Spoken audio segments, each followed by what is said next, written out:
Hello, everyone, and welcome to another episode of Selling Greenville, your favorite real estate podcast here in Greenville, South Carolina. I'm your host, as always, Stan McCune, realtor right here in the Greenville, South Carolina market. You can find all of my contact info in the show notes if you need to reach out to me for any of your real estate needs. In Greenville, I can also relocate you outside of Greenville if you need that. I can help you with my relocations department, so let me know. Also, if you're a realtor needing some help, join my real estate team. I'd be happy to help you out. Contact info in the show notes. And if you want to know how to just support the show, or if you don't want to miss future episodes, just hit the little subscribe button. It could look differently depending on what app you're using. It might be a plus sign or a check sign or something like that. And then if you can leave a little rating, 5 stars, whatever, leave a review, all of those things would help support the show. Today, I want to be talking with you guys about some of the exciting developments and some of the things going on in Greenville County and in Greenville City. And yeah, there's just a lot going on. There's been some new updates lately. Some of these things we've talked about in the past, but I know I've got a lot of listeners tuning in from outside of the Greenville area, really interested in what's actually happening here, in not just now, but in the future for Greenville specifically. And so I just want to go over some of these things and to be completely transparent, I am not an expert in any of these things. Okay. I'm not an expert I don't have inside sources. I mean, well, I could if I wanted to. I know people, on the planning commission, all sorts of things, but I don't waste their time by asking them about, all the different things that are going on in the county and in the city. That being said, I do track these things from my perspective, from my vantage point. As a realtor, I follow the news, all of that, and I'm happy to share with you guys some of my thoughts, some of what I've seen. So this is actually going to be a great episode to watch on YouTube because I'm going to be sharing a lot of different renderings and whatnot of different projects that are going on. So let me see if I can do that real quick. Share my screen. All right, here we go. So, hopefully you guys can see what I'm sharing here. Hold on, give me 1 second. I use Zoom for this, and sometimes Zoom is a little bit clunky. All right, there we go. So we're gonna start off right away with the County Square redevelopment. Now, if you don't know what this was about, basically all of our county government offices, real property services, register of deeds, et cetera, they've all been downtown-ish. Really, it wasn't an area that, if you were downtown, you weren't going to the county office, just walking around there. You had to really seek out County Square. In the past. Well, a few years ago, they completely demoed County Square and put up a brand new development that was started with basically the government offices. Okay. And if you've been there, you know what I'm talking about, but it's a very, very different building. I don't particularly care for the design of the building myself. It's not the worst thing in the world, but I just personally, I just don't really care for that specific building. But it is much nicer on the inside. Council chambers, much nicer than what they used to be. Just the county office as a whole is on the interior is much better. The parking situation, fantastic. So there's a lot of good that they did there, but that was just phase 1. Phase 2 is to basically incorporate the County Square development really within downtown Greenville as a whole. So, it's really been considered more downtown adjacent for a really long time. Because as I already said, it really wasn't an area that you were going to you were either going downtown or you're going to County Square. You're typically not doing both of those things at the same time.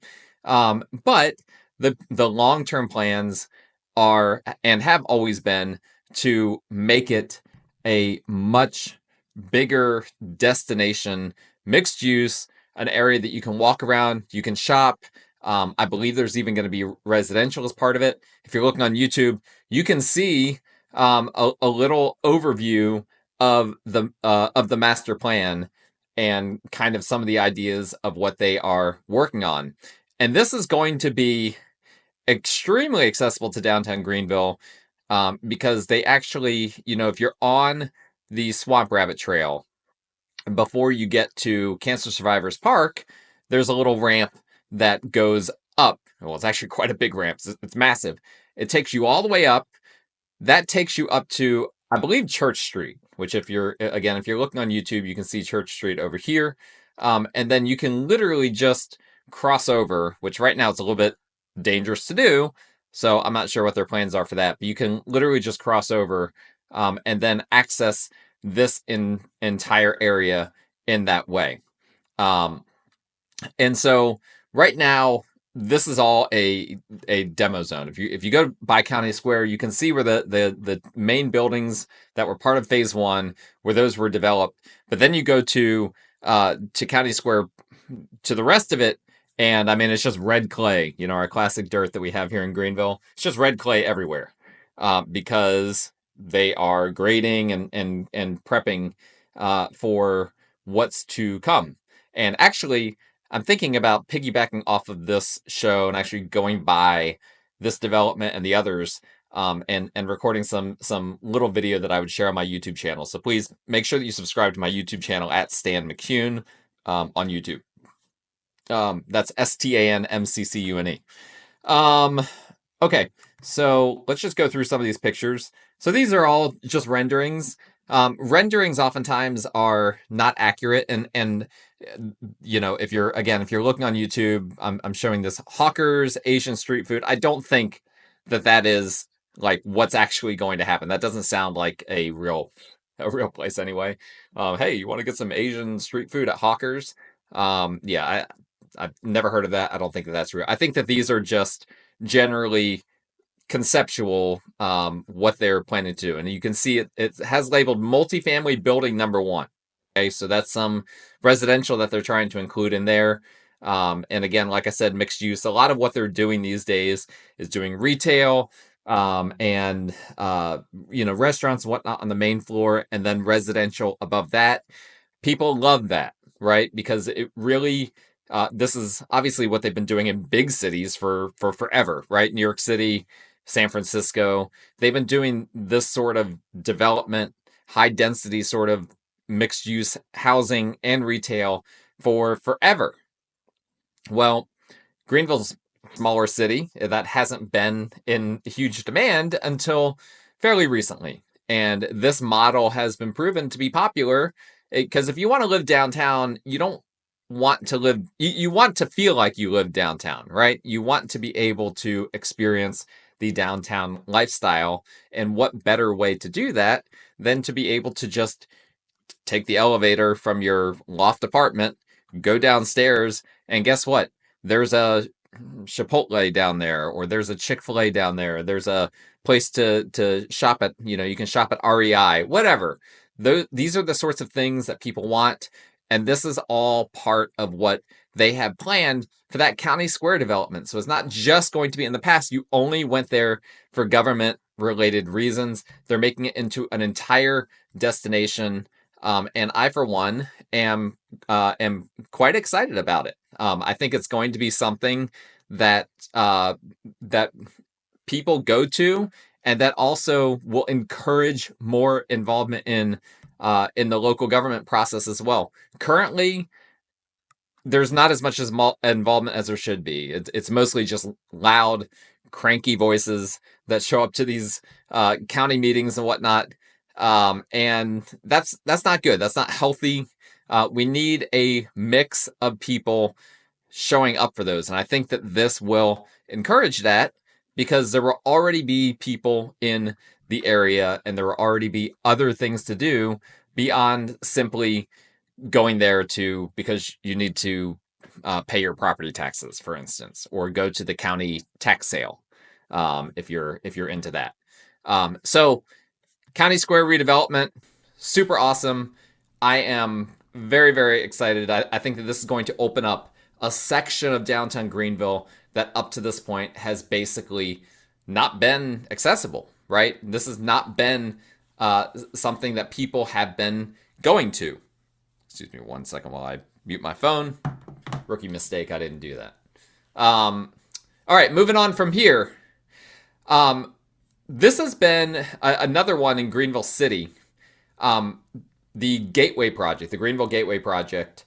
They just announced some details on the Gateway Project recently, specifically that they're planning to include next to the Bon Secours Wellness Arena an amphitheater, which I think is going to be awesome. Here, I'm going to show you guys if you're on YouTube. I've got to move my face here.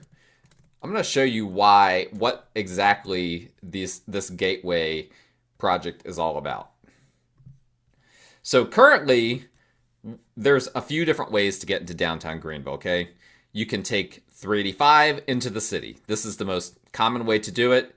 You can go down North Main. That's one way to do it. You can go down 276. It's another way to do it. You can take Pete Hollis in. Another way to do it. If you're coming from the south, again, you can take Mills Avenue to where it kind of becomes 385. You can also take 123.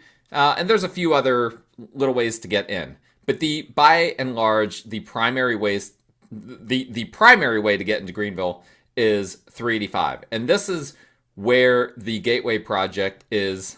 This is the part of Greenville. This is the part of Greenville that the Gateway Project is targeting. And so basically, I had a meeting with the mayor not too long ago.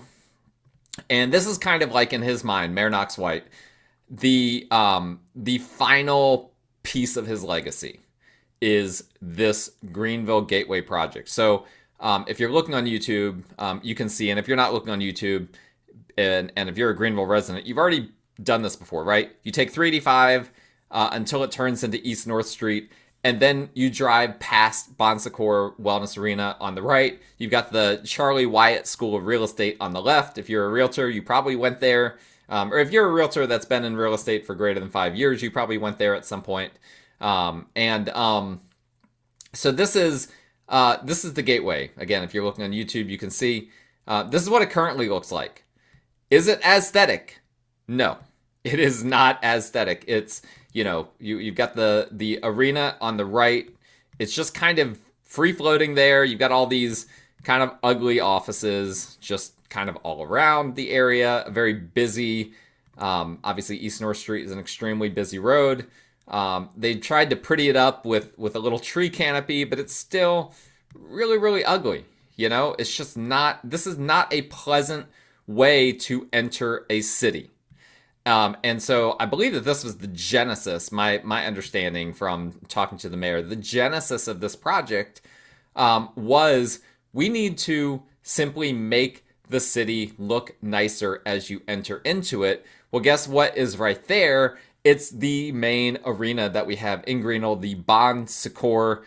Some people pronounce it Bon Secours with an S at the end, because it does have actually an S at the end, but it's a French word. I think the S is silent. I don't know. I'm not French. But the arena is the focal point of that area. And so the concept that the city has, they want to essentially make that a complex, not just a free-floating arena in an otherwise nondescript and kind of ugly area. They want it to be an entire complex, and when you enter into Greenville, you're entering into that complex. It's the first thing that you see, and it's beautiful. And the announcement that was made couple weeks ago is that they are going to be including an amphitheater there, which I think is a great idea. I think it's going to be a 6,500 person amphitheater. And I love the idea of having an amphitheater. You can kind of see it in a photo that I'm showing on YouTube. But it's a great idea. Currently, the main amphitheater that we have is in Simpsonville, and it's fine. It's definitely worse for the wear. But the main thing about the Simpsonville amphitheater that drives me crazy, getting to and from and parking is an absolute nightmare because it's basically surrounded by residential. And so literally I've found myself getting there, going through neighborhoods to like going past people's homes to try to get there.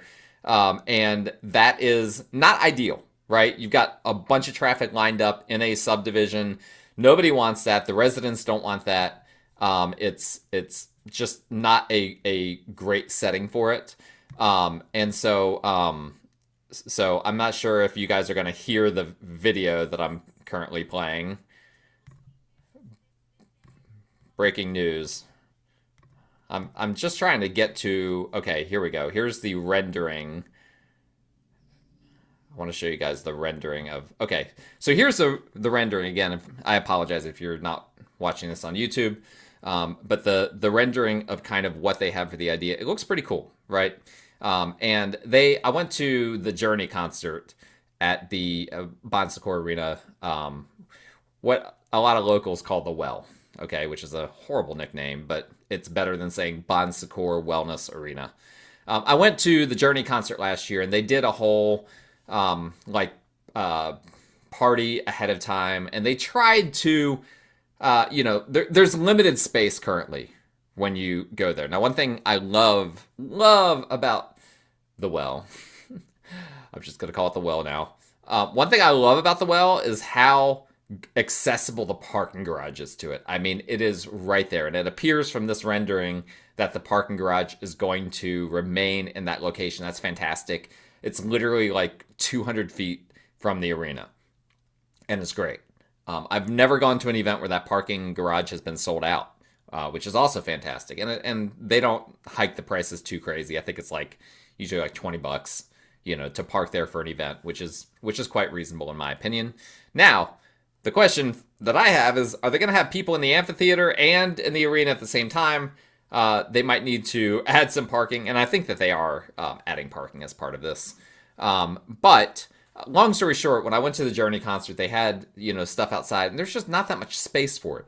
But you can see they're adding green space. They're doing all sorts of interesting stuff. And the idea is that this is going to be an area, and I'm just the photos here that I'm showing you guys are really focused around the arena, but the entire area around it, the plans are to add housing, to add stores, to add restaurants, to make it, again, another destination. As you're entering downtown Greenville, you don't just pass it unless you're wanting to go to an event. You actually have things to do, even if there isn't a sporting event or a concert or something like that you're going to. And I'm super duper excited about this. I do agree with the mayor. I think it's going to be a great addition to Greenville and a great addition to his legacy. Here are a few other renderings, some ideas that of how it could end up looking after it's all said and done. And they copied. It's interesting. They copied essentially. Yeah, here's some more renderings I'm showing you guys. So you can see here's the arena. My guess is that there's going to be a whole lot less a whole lot fewer lanes. I'm not positive about that, but I think it's going to make it more congested entering into downtown Greenville. But people are going to, and I don't know that for a fact, and I know that they've done traffic studies for all of this. So the city is on top of the ramifications of it, and they feel like the advantages outweigh the disadvantages. But yeah, that's there's definitely going to be some changes that happen. I'm looking for, so part of this whole Greenville Gateway project, they actually looked at other, and I can't find it at the moment, but they looked at other metro areas in the Southeast. I believe Atlanta, I believe Charlotte, I think maybe Raleigh-Durham, and the main entertainment complexes in those cities, and just how nice they were. And they basically concluded, if we don't fix our area, we are going to fall behind. And guess what? That means that you don't get things like March Madness. We had men's March Madness here in Greenville a couple of years ago. If that whole area was a lot nicer, we would get more of that. We've not had a whole lot of great concerts in Greenville in comparison. Typically we're having to go to Charlotte or Atlanta for like a really good concert. Greenville has had, I mentioned Journey. I've been to a few good concerts in Greenville. Linkin Park's coming here. Back in the day, Prince came here. We're getting some decent comedians that are coming here as well this year. Tom Segura is going to be here. Aziz Ansari was actually in Spartanburg a few months ago. So it's not like there's nothing happening, but the concern is we're going to be left behind in terms of people actually booking space at the Bon Secours Wellness Arena. I think that that's a legitimate concern. And on top of that, city sees an opportunity to redevelop potentially the entire area and make that gateway look aesthetically pleasing and be functional too, be a destination, a place that people want to go. So I'm super stoked for this. I think it's really, really necessary, and I just think it's going to completely change that section of Greenville. And so I'm excited. We're seeing this is how a city like Greenville grows, right? People don't want it to just all be congested around Main Street and Falls Park, because eventually it gets to be too congested, right? But the urban sprawl where the city already has all of this land, it's already being used, but it's just not being used well. They are finding ways to use it in a better way to invest the money that the city has, and I'm super stoked about it. I think Greenville City, it has been very well run for quite some time now. Obviously, not everyone loves the mayor. That's fine.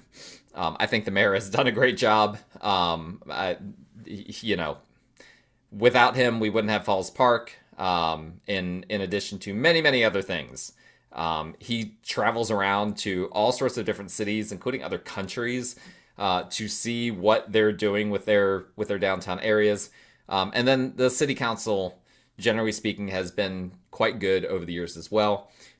So I don't have a whole lot of negative to say about how the city is run. So I am optimistic that these projects are going to be done well, and hopefully my optimism is not misplaced. The next one I want to talk to you guys about is Poe Mill. We've talked about this in the past.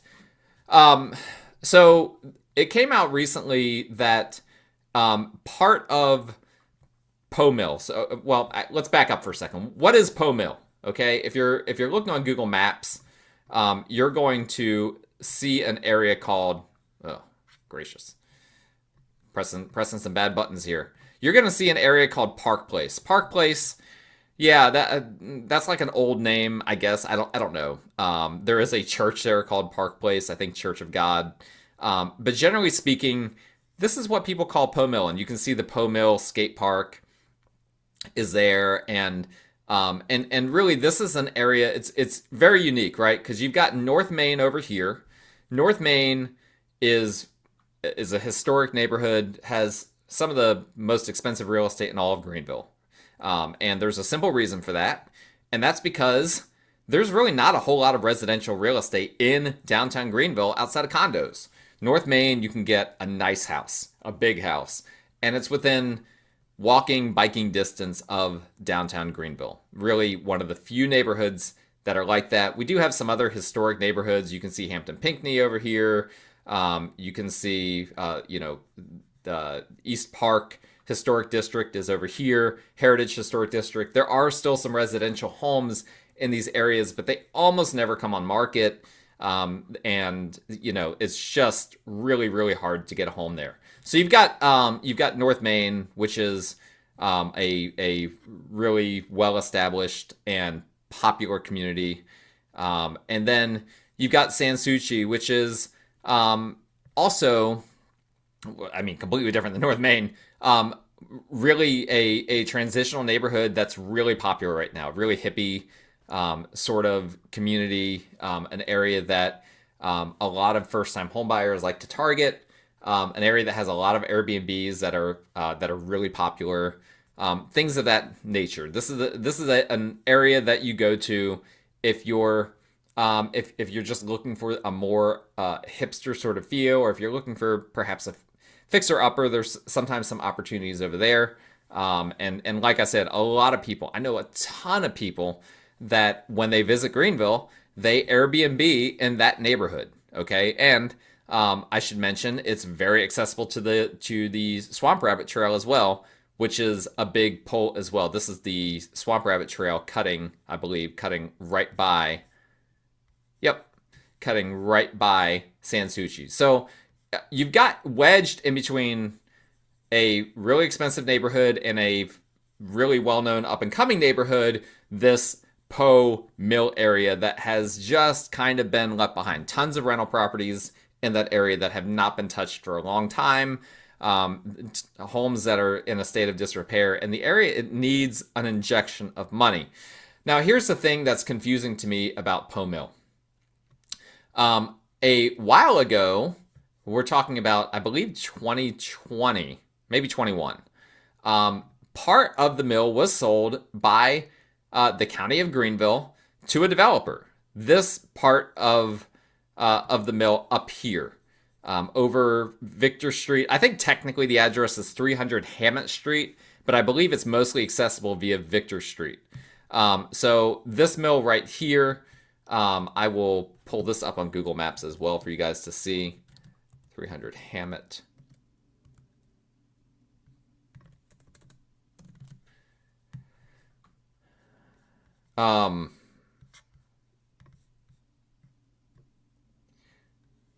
So there's a whole plan for what they call the villages at Poe Mill to be at this mill. And I need to go by and see if they've done anything, but I've not heard anything about this project for quite some time.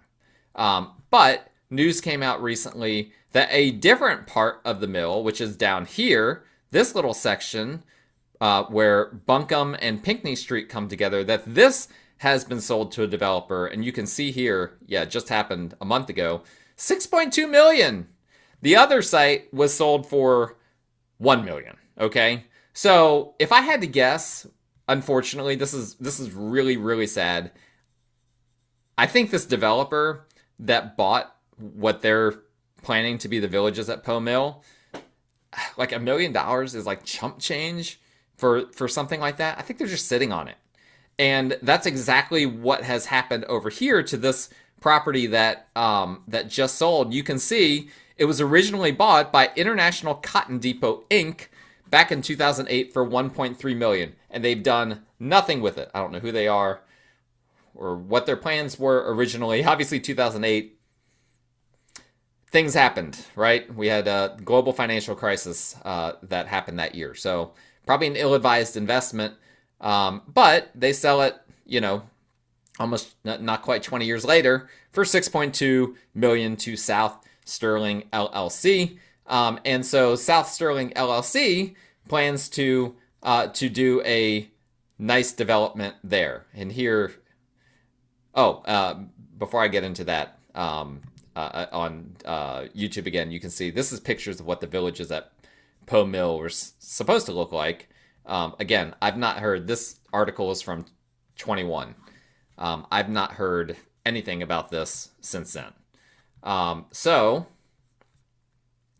long story short, this former cotton warehouse near Poe Mill, they are planning to actually utilize it to build more than 400 apartments. And hold on, give me 1 second here. Okay, yeah, more than 400 apartments, roughly 40,000 square feet of commercial space. I think that is, I think that's great. And it does reference in this article, Contour Companies bought the now raised Poe Mill Textile Factory 2021. I believe that is the villages at Poe Mill that I referenced before. But long story short, And again, this is where kind of like there's gaps in my understanding. So I really do need to just go by this area and actually see like what they've done. Maybe they are slowly going about it. Like, it's hard for me to believe that the county sold off that one section of the mill for $1 million without some sort of agreement in the contract that actual development would be done. Like, that would be a really stupid thing for the county to do. But unlike the city, which I do trust, the city government, I do not trust our county government to make good decisions. It's just kind of a mess over there in county council chambers. So it is what it is. I don't know if they went about it the right way. But I'm very excited for the idea that there could be multiple different things happening in this neighborhood that needs a lot of help. Now, the Poe Mill Neighborhood Association, they don't want any of this to happen because they're concerned about gentrification, and I completely understand that. Gentrification is a tough thing, but gentrification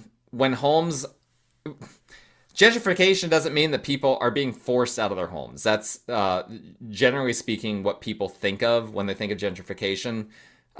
People in homes that they love, in homes that they've been in for forever, they're being forced out.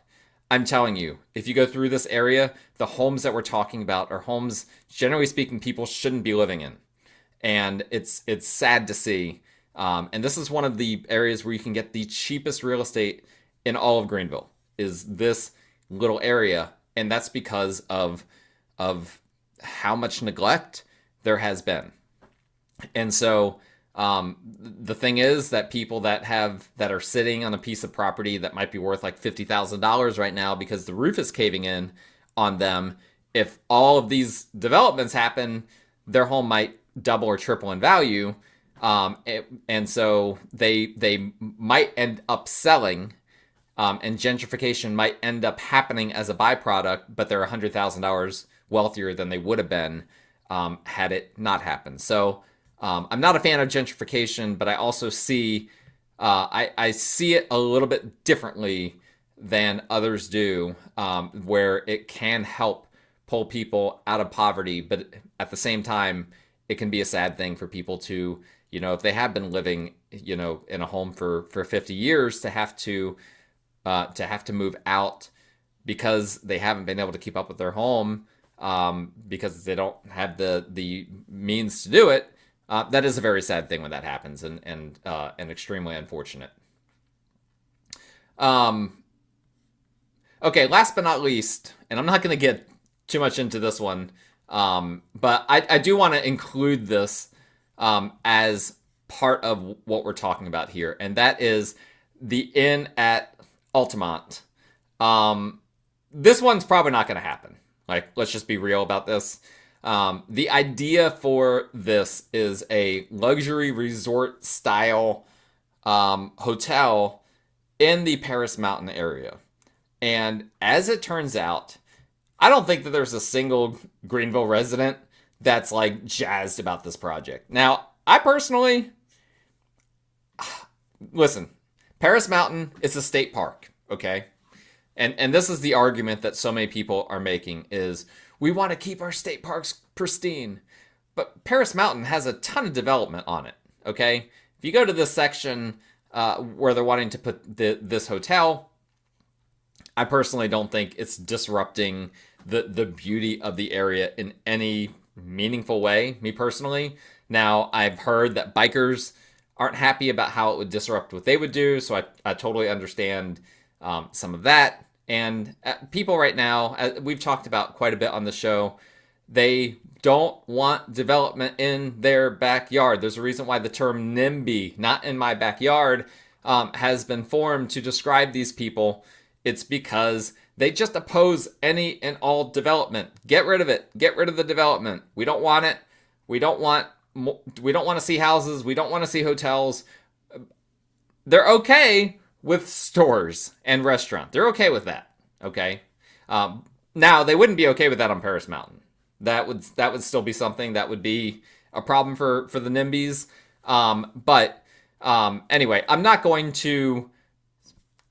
put the sound clip out there that I think that this hotel should happen. I think that the people, their voices have been heard. Travelers Rest just announced they aren't going to annex it into the city. That was, I think, the last ditch attempt by Divine Group, who is proposing this project. I think that was their final attempt at trying to get it through, because Greenville County Council is just not going to approve this. It's just not going to happen. So they thought, well, maybe we can get the city of Travelers Rest to annex us in, and then they will approve it. And the city of TR said, sorry, you're on your own. And that's not super surprising. The city of TR, this doesn't benefit TR in any meaningful way. I mean, I guess you could make the argument that it could, bring traffic north, because Paris Mountain is not that far from TR, obviously. But if it's disrupting bike lanes and things like that, that doesn't benefit TR, because a lot of bikers bike up to Travelers Rest. So long story short, I don't think that the Inn at Altamont is going to happen. I don't know what they're going to do with that land that's there, but I don't see it being a resort hotel. So we'll keep tabs on that. We'll see exactly what happens. I don't know exactly what's going to happen. But that one, again, I don't really have a dog in the fight. Would I stay there?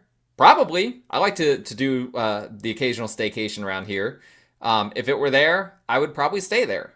Now, what is it a big deal for me? No, because it's not housing, and that's what Greenville needs more of, is more housing. We don't inherently need more hotels, in my opinion. Now, I think this one would be unique, but is it a need? No, absolutely not. It is not a need. It would be something interesting, something that could bring more to the economy of that part of Greenville. Would certainly benefit Cherrydale, which is the main shopping area right near there. And it would benefit North Greenville County in many, many ways. But the reality is that it's not something that we need. And with the amount of backlash that there has been about it, it's not something that we're going to get either. So we can punt on the Inn at Altamont. It ain't happening. And I'm going to go out on the line and make that prediction. Let me know if you guys have any questions about any of this. Like I said, if you're not subscribed to my YouTube channel at Stan McCune, please check it out. I do have the desire to go by and record a little bit of some of these areas so that you guys can actually see what we're talking about and actually kind of visualize, what exactly is going on, and what might be happening in some of these areas. So stay tuned for that. Hopefully I'll be able to crank out some content for that. I really have a lot of big plans for the YouTube channel. I just need the time, right? This is the busy time of the year in real estate. But there's always room for more. So if you know someone that needs a realtor in Greenville, let me know. If you need a realtor in Greenville, let me know. Contact info in the show notes. Please like, rate, review, subscribe to the show, and we will talk again next time.